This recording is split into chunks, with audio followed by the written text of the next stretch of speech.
Okay, good afternoon, everybody. Welcome to this presentation, LabVIEW and TestStand, Better Together, driven in part by the release of the LabVIEW Plus suite, but also hopefully you find some interesting topics in here about how you can use these tools at different stages of the product test lifecycle. So I'm Chris Roebuck. I'm CTO at Konrad Technologies, based out of the UK, certified LabVIEW architect, TestStand architect, and LabVIEW champion. And I just thought I'd share with you four proud moments from my lifetime in LabVIEW and TestStand. So from the left, that was me using LabVIEW at CERN on the Large Hadron Collider. We didn't get sucked into any black holes, fortunately. I was also the recipient of what I think is the world's coolest birthday cake from some former colleagues. I love the fact that they knew to put the B-U-C-K in uppercase. Meeting Jeff Kay, of course, father of LabVIEW, co-founder of National Instruments, NI, now an Emerson company, and getting to actually bring my wife and kids to NI Week back in 2012-ish, to kind of show them, this is what Daddy does for a living. He doesn't just sit and draw wires. So, LabVIEW and TestStand, better together. There we got LabVIEW and TestStand. Oh, they're in love. Doesn't always feel that way, though, does it? So we're going to talk about how you can use them together at different stages of the product test lifecycle and at stages where you might not typically think to use, particularly TestStand. Now, as a consultant meeting with lots of customers, the thing I hear a lot is, yeah, but I don't need TestStand, right? I'm not at that phase in my test program. I hear things like, I don't need user management. What do I need user management with? I don't need database storage. I don't need fancy reports. I'll never need to run operations in parallel. Really common one is, I don't want to pay for the base deployment license. Hear a lot of those arguments. My test limits will never change. That's another good one. So I'm going to start with a story, and I'm hoping this story will resonate with those of you who've kind of gone through this process of creating test sequences, test executives. So it starts in a lab and somebody is automating a manual test. It's where we've probably all started. We've got an instrument and we want to automate something. So we connect our instrument to LabVIEW using some kind of interface, GPIB, showing my age, USB, whatever. And then we use the appropriate APIs in LabVIEW to actually control that instrument and retrieve some measurement data from it. It's usually the starting point. Often we refer to the 3VI solution of acquire, analyze, and present. It's the ubiquitous 3 VIs because NI told us that it was really easy to do it that way over many, many years. So that's where we start. And typically we end up with, pretty prototype-looking UI, maybe with some references, maybe with some settings for the actual instrument that we want to control, and then some kind of presentation, be it a graph, a chart, or maybe we just write directly to some kind of measurement file. CSV, anybody? So that is kind of the next phase. And then our measurement becomes a test. We apply some kind of measurement criteria, upper and lower limits to our measurement, and at that point it becomes a test. It returns a pass-fail outcome. Okay, maybe we're applying upper and lower limits, maybe we're aggregating a series or an array of measurements, and our UI now includes a big Boolean to say, yeah, it passed that test. Okay. And then we're asked to actually externalize those limits because they're changing all the time. Can we just tweak those limits? And we don't want to be actually getting the LabVIEW developer to make those changes. So we write them out to a CSV or an Excel spreadsheet, and we externalize those. And we externalize the test configurations as well.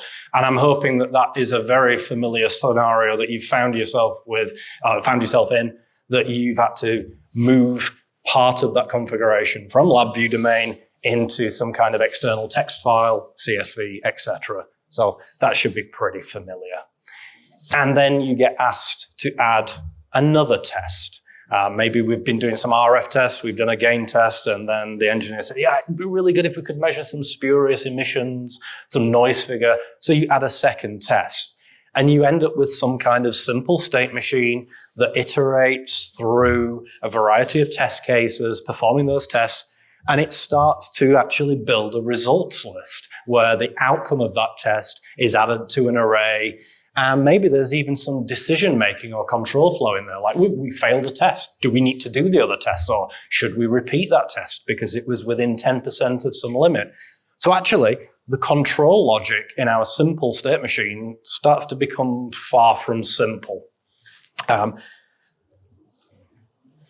then the production guy says, yeah, it'd be really good if we could actually tweak and skip tests, but only if you're a technician, only if you're an engineer. So you have to start to add some sort of user authentication to your application.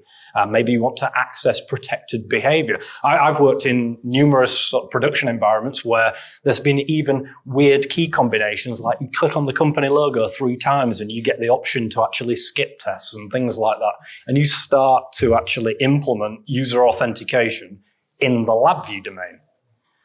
And managers, they didn't like the CSV files. They actually wanted some HTML reports that they could wave in front of the customers, share them in end item document packs. So we probably moved to something like the report generation toolkit, where we can actually do things like add company logos or headers, inventory information of what was actually used during the test.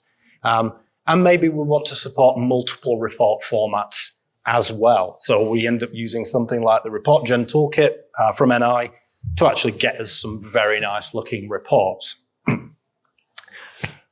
But that can become difficult to manage. You know, what happens if we have additional products or products for different customers where the configurations and the limits are actually different? Now we need to manage loading different limit files for different DUT types or for different customer part numbers.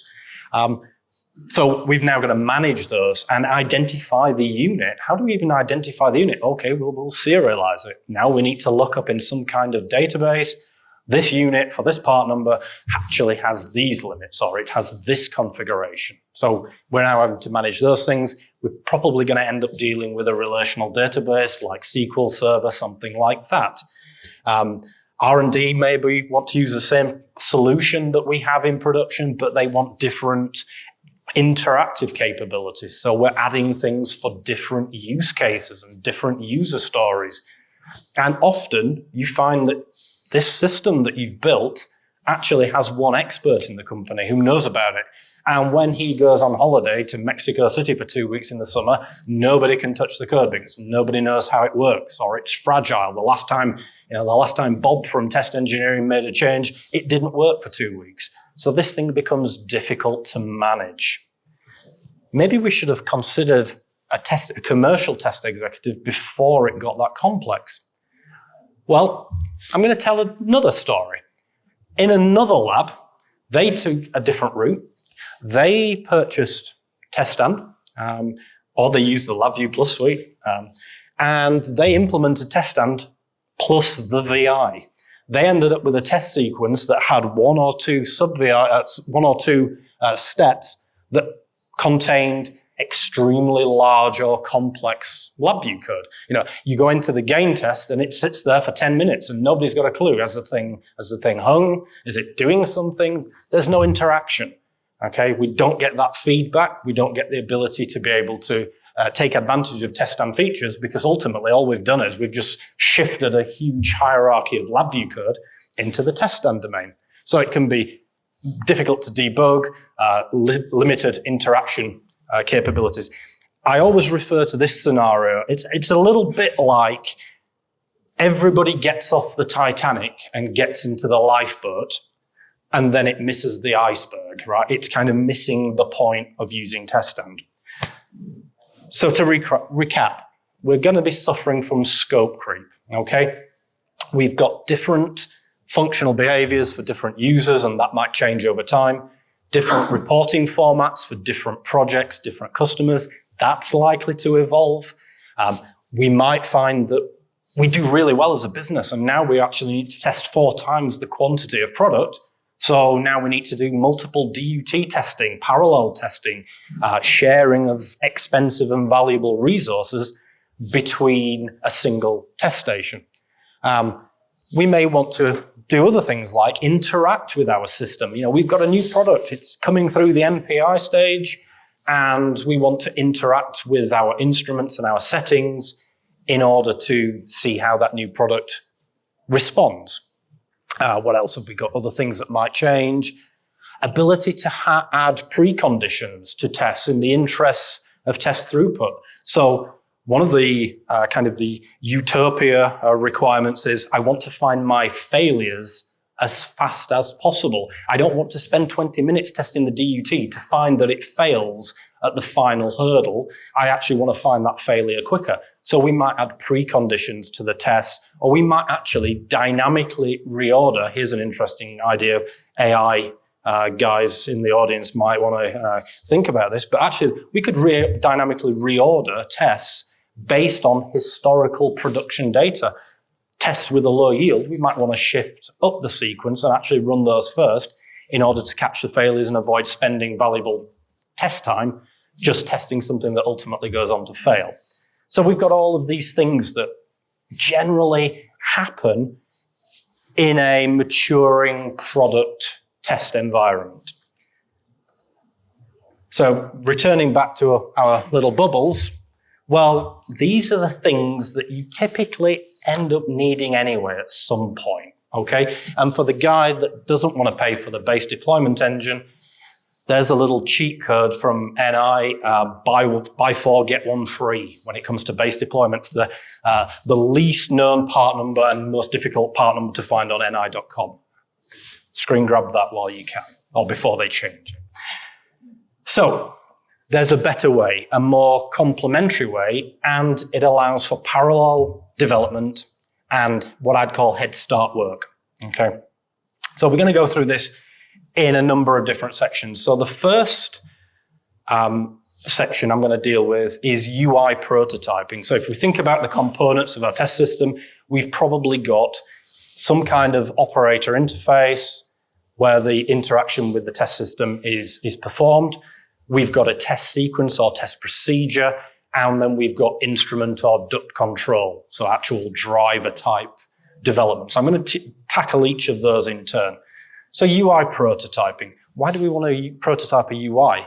Well, it turns out it's really useful to actually get the input of the people that are going to be using that operator interface as soon as possible, because I've seen far too many situations where a LabVIEW developer has played with panes and all the subpanels and all these nice new features that are available in LabVIEW, or not necessarily new, but all these features that are available, created a very non-LabVIEW looking UI, but actually in terms of a user experience and a workflow, that's not what the operator needs.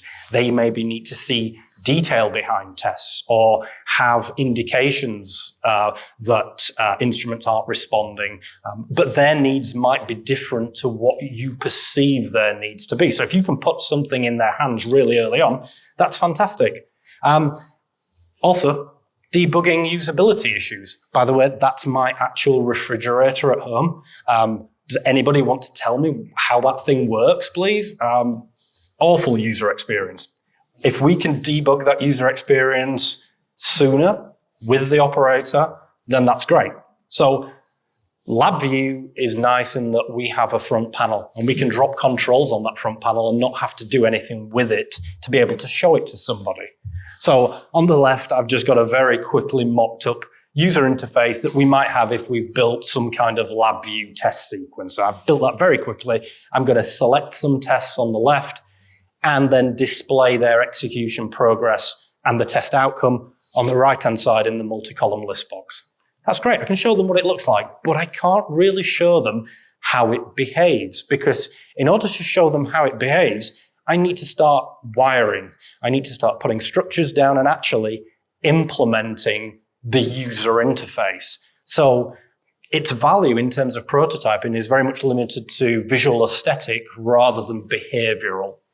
Well, if I use TestStand and I use TestStand visual controls, those controls come with embedded behaviors inherent to the control itself. So for example, here on the right, I'm showing the sequence view control, and the sequence view control, depending on what I've connected to it, will display my sequence, but it will also display, with very little programming effort, will display an execution of a TestStand sequence.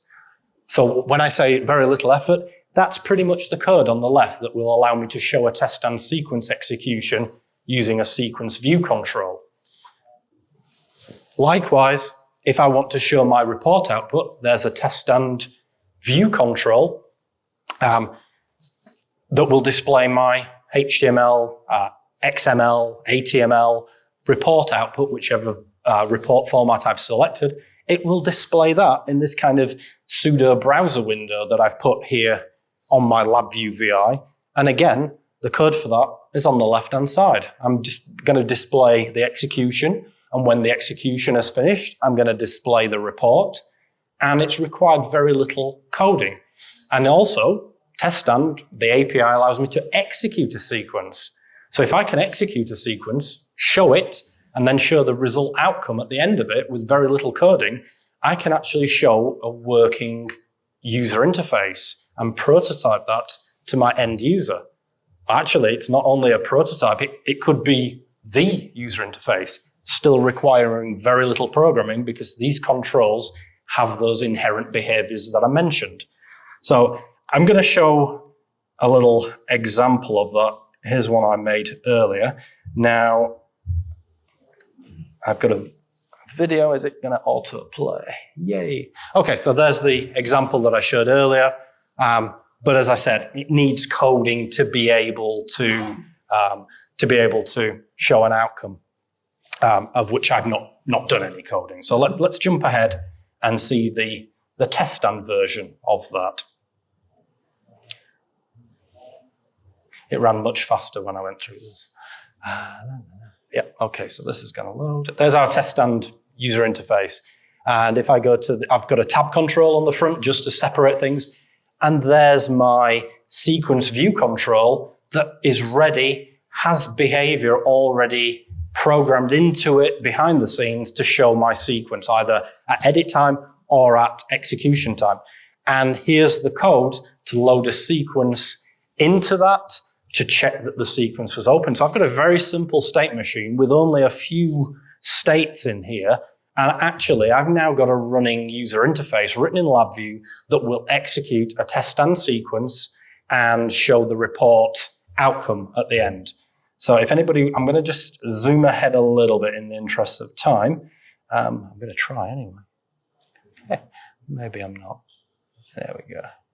So let's see this executing. So I'm going to pick my test sequence that I want to execute, and I'm going to go ahead and execute my test sequence.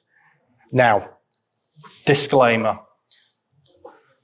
You'll see it flicking between the tabs, but you won't see the activation and you won't see the execution and you won't see the report. That's actually, this is my fault for preparing this demo at the last minute on a virtual machine on my Mac. Those controls do not display information if you've been a naughty boy and not activated your Windows installation. Oops. But you could see it executed the test. It popped up some dialogues as my TestStand sequence executed. It displayed the outcome. It actually flicked between the tabs. It's just they're ActiveX controls.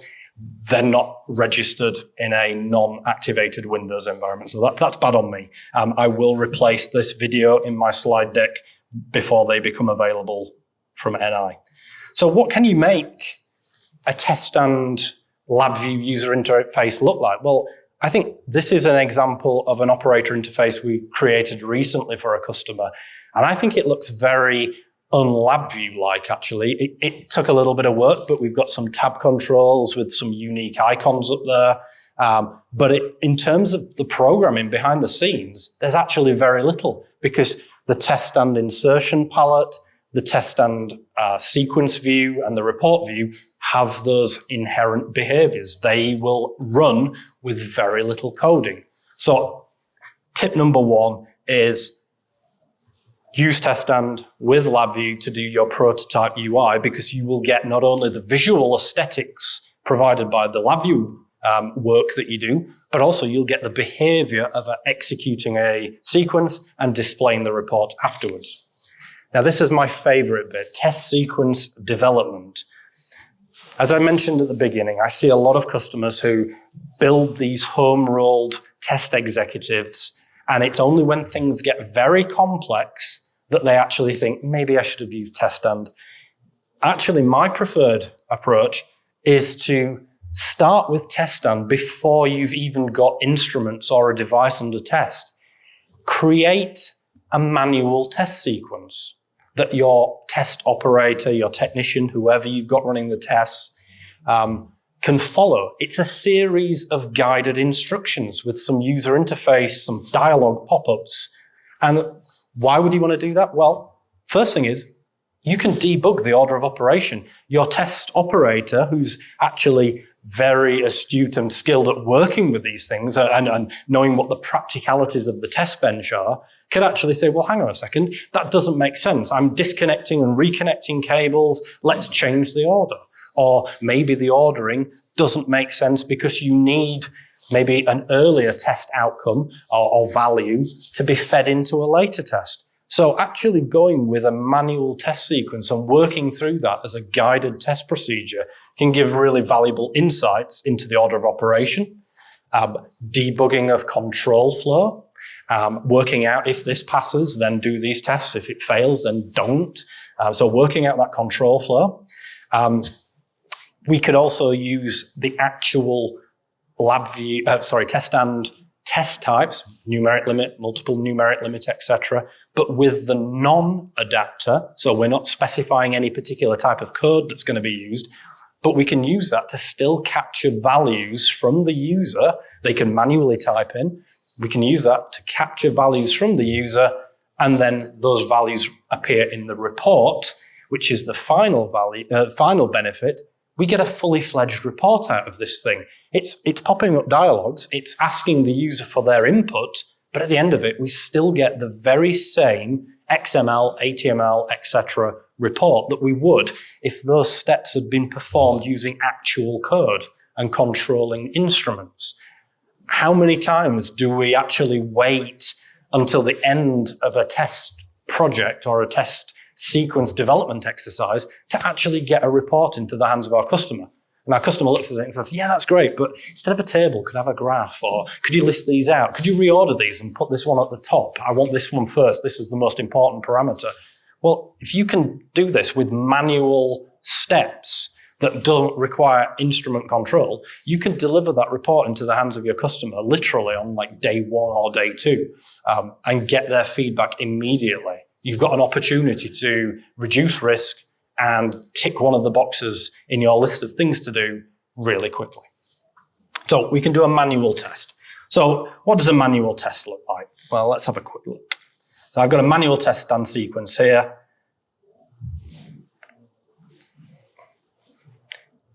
And my manual test sequence just simply consists of 3 sequences: a power on sequence, a power off sequence, and a good health check. So check that the unit powered up correctly. And those have been implemented just using message pop-ups. I'm just going to display prompts to the user to guide them through the process of powering up the DUT. And then in terms of the test, I'm actually going to solicit input from them. I'm going to ask them to read a value off a DMM, type in the value into a box, and then I'm going to use that value as an actual test result that will appear in my test report. So let's go ahead and execute. Oh, and I've also applied some limits. So I can apply limits, and actually my manual test, if I was in the NPI stage and we hadn't had time to build a system, I can still apply limits to the test outcome and use it to determine whether the product goes out of the door or not. So here I've got TestStand prompts, dialogues, and user input, and I'm going to go through all of that, and at the end of it, I get a test outcome. I get a pass result, and I get a really nice report that contains the value that the operator typed into that box and upper and lower limits. So I can get actual real-world reports into the hands of my customer, and we can debug control flow and all of those things. Now, I've got a starting point for my test development where I'm just replacing those manual steps with actual instrument code. The bit where it says manually set the power supply to 5 volts, I now need a VI or some code that's going to set the power supply to 5 volts. I already know that the order of operation is correct. So we can take it one step further. We could actually put up some work instructions, some visuals. So now we're not just using inbuilt TestStand message pop-ups, we're actually using some LabVIEW code to display images, again, get values from the user, just in order to kind of give that a nicer feel for the end customer, especially if it's got complex mate, demate, connection type operations, then being able to actually display images to your end user is really valuable. I should have said as well, if you're using the message pop-ups, you don't really need to be a TestStand developer. It'd be really easy to show somebody how to build a manual sequence just by dragging in message pop-ups into a sequence. It's really easy and has virtually no, you just type what you want the message to be. Very low configuration. So, and of course, as I mentioned earlier, you get the report output. So that's a really useful benefit of this. So let's have a look at what work instructions might look like. So for the purposes of this demo, all I've done is I've created one VI that has a picture control at the top to allow me to display an image and a transparent simple string indicator to allow me to display some text. And then I'm reconfiguring that work instruction for the different operations to display different images and display different text. So I'm just going to go ahead and look at the LabVIEW code. So the LabVIEW code for that is pretty simple, but picture control at the top to display an image, and then a transparent string box to display some text. It's about as basic as you can get. And then I'm going to configure it to display different text and different images during that execution. And there's my same concept for my soliciting of input from the user. If I want them to type in a value, then I'm just going to use the same thing, but with a numeric input.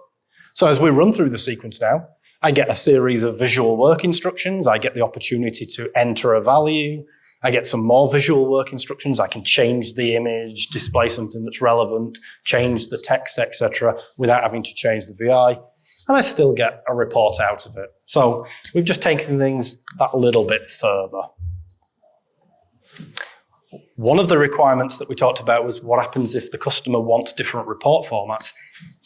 What about if the customer wants multiple report outputs? Imagine if you've got the situation where you had the report generation toolkit code that I showed you earlier, but they want two reports. They want a Word document and an XML document, or an XML and an HTML.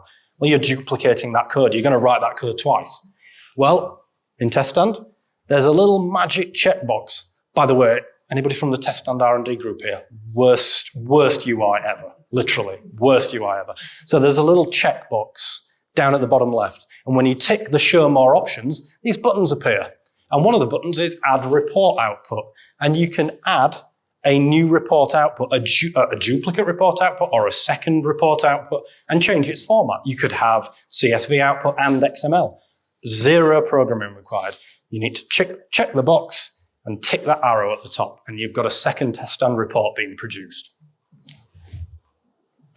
I like that one a lot. And then limits loading. So we're still doing our manual test. Okay, we're still doing our manual test, but for each of those tests that are manual, we've applied some limits to them. And that's allowing us to build up a list, a collection of limits. And then in TestStand, we've got an option under the Tools menu to export. That allows us to export all of the limits for all of the tests into a CSV file or text file or an Excel spreadsheet, and externalize those limits before we've even written any LabVIEW code. Before we've written any instrument code, we've now got an external limits file. And TestStand also comes with a little feature called Property Loader that allows us to load those limits back in at runtime. Okay, so we've externalized the limits. That's another thing off the tick box that we needed to worry about. Okay, we can specify the limits file name programmatically. So maybe it's product name underscore test limits, maybe it's customer underscore product name underscore test limits, but we can programmatically specify what that name of that limits file is going to be. So we've ticked something else off the box. We've solved the problem of how do I deal with multiple limits for multiple products and multiple customers while I've still got a manual sequence, whilst my operator is still following guidelines on the screen rather than instruments being controlled by LabVIEW code. So we got some limits loading. So, so this is the property loader that allows us to select what we want to export. So in this case, I've only got a single test. I know, simple sequence, but I've got this 5-volt rail test. I want to export the limits to it. That tells TestStand, put those in an external file, and then I can use the property loader step to bring those back in. So let's have a look at what that might look like. So there's my sequence as before with some work instructions, and there's my 5-volt test. Right now it's got a limit of 3 and 5, but I've already exported it to an external file where I can change those limits arbitrarily, and the limits that will be applied will no longer be the 3 and 5, but will be whatever those limits are in the external text file. So we've gone ahead and we're going to export those limits. Let's browse for our test in our sequence. Let's find our test, 5-volt rail test. There it is, Chris. Export it. That would export the limit, okay? I'm going to hopefully now go to the limits file, which I've imaginatively called test limits, and had it as a CSV file for some reason. And it had limits in there that I can alter to suit whatever I want my limit to be dynamically. And there's the property loader step. So we're going to go ahead and run this now, and it will apply the limit that is in the text file. Oh, looks like my battery was about to run out when I filmed this. So there's my work instructions, doing my test, and it's going to apply the limit that is in my limits file, not the limit that is hard-coded in the sequence. There we go, there's the result. I'm going to scroll down. Let's have a look at the limits that were applied. My test passed with a value of 3.1. The limits were 1 and 5. I'm now going to disable the limit loading so that it defaults back to the limit that was hard-coded with my test, and rerun that just to show that it does affect the runtime limits when they're loaded from files. So I've skipped my limit loading, and I'm going to rerun it, and we'll see now that the limits are the hard-coded limits from previous. So we've solved the externalizing of limits. We can build our sequence, we can hard-code the limits, and then we can export them. And when we export them, that allows us to change them externally and affect the outcome of our test. So we're back to 3 and 5 because I disabled the limit loading. So we've solved the problem of externalizing limits before we've written any instrument code. Okay, what else? What else? So, sorry, jumped ahead. So parallel activity, final activity, measurement code development. Okay, we're actually going to see some LabVIEW code. We're at NI conference. We want to see some LabVIEW code. So my starting point for LabVIEW instrument code development tends to be something like this: a test harness. So I would create a class. So hands up, anybody using object-oriented LabVIEW? Okay, so object-oriented LabVIEW allows us, really briefly, not to kind of go through the entire course, allows us to define the behaviors of a particular instrument or device or object. Allows us to define the methods, the actions that that thing can take, and then create overrides, alternative versions of that object. So in this case, I've got a power supply. Okay, all power supplies, irrespective of whether they're from National Instruments, NI, an Emerson company, Keysight, whoever, they tend to do the same things. They allow you to set the current limit, they allow you to set the output voltage, and they allow you to turn the output on or off, irrespective of who they come from. I know that they all typically do that. So to begin with, what I will do is I will define a power supply class that includes those actions. So there I've got initialize, set current limit, set voltage, set the output state. So I'm going to define what my power supply would typically do. And that applies to most instruments. I know there's a few smart instruments that, they pretend to be a spectrum analyzer, but actually they're a VNA or whatever. But typically all instruments kind of fulfill this contract of what that instrument type should do. So I can define what functions do I need for my test. Even before I've got my instrument, I know that my power supply is going to need to have a current limit and an output state. So I'm going to define that code as a base class, a parent class, if you will. And then when I get and that allows me to understand the operations I'm going to be performing with my power supply. And then at the time when I actually receive the instrument, I can now start to implement code for that particular instrument type, be it an Agilent, Keithley, whoever, their power supply. So I can implement the specifics. But having this test harness allows me to understand the API and to actually start to build the order of sequence, because I know that I need to set the current limit before I turn the thing on, because I don't want to melt my DUT. Okay, so that allows me to define that contract and those operations. And then I can start to implement specific classes for the specific instrument types that I'm going to be using. So let's see and this is referred to as hardware abstraction, okay? So let's have a look what that looks like. So I'm going to define a power supply base class. So on my left, there we go, I've got my power supply base class, and I know that it implements set current limit, set voltage, set output state. And in the parent class, I actually have no code. And in the parent class, I actually have an error so that I know if I've accidentally called it. And then I have specific classes for Agilent or for simulated. And all I've done is, obviously I don't have an instrument connected here, so all I've done is I've put in a pop-up to show which class is actually being called. But what I would have in reality is the actual code for that instrument type. So I've got my code, I've not changed it, and I'm going to change the path to the class that I want to run. So the first one I'm going to run is, I'm going to go and let's run I think I run the Agilent, do I? Yeah. So I'm going to go and specify the Agilent class. And I'm going to set the current limit, I'm going to set the voltage, and I'm going to set the output state.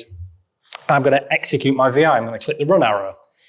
And when I do that, the specific methods for the Agilent class will run.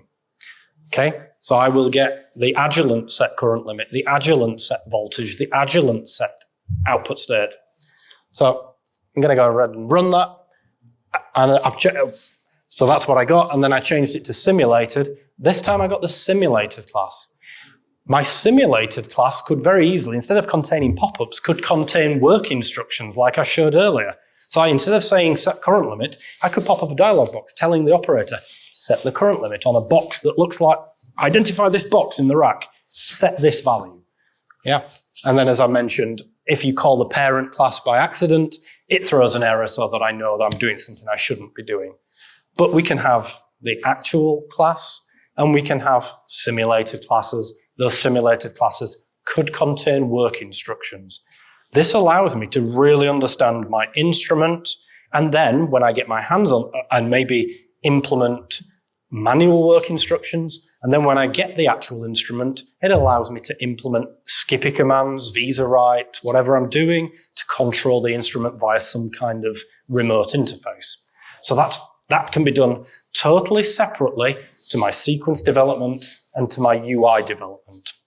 So we're going to go for the final stage now of my hardware abstraction, which is I'm not going to just call VIs. Actually, what I'm going to do is I'm going to create a module. And my module is effectively something that's running asynchronously to my test sequence. My test sequence is going to execute. My test sequence isn't going to talk directly to the instruments. My test sequence is going to talk to this module that's running asynchronously and ask it to do things. So I'm going to make requests from TestStand to this module. And the module is going to tell me that it's done it, or tell me that it wasn't able to do it, or tell me that something bad's happened. And my module is going to run asynchronously. Okay, I could be using something like DQMH, Actor Framework, the NIQMH pattern that ships with LabVIEW. It doesn't matter. It's just an asynchronous thing. So my module talks to my power supply. TestStand asks my module to do that. So we're starting to pull things together now. So we've got a hardware abstraction layer that can talk to different instrument types using LabVIEW classes.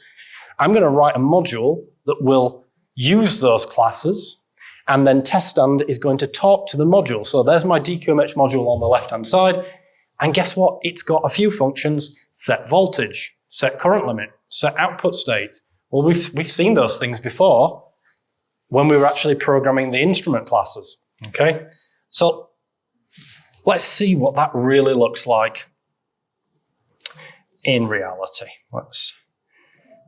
Okay, we're gonna have to, come on, don't do this now. Right, so here I have got of course I can't see this.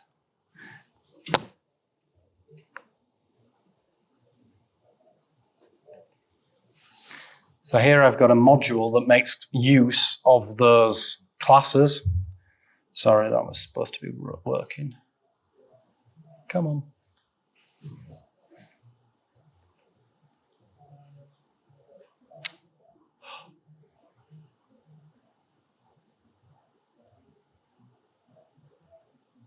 Okay.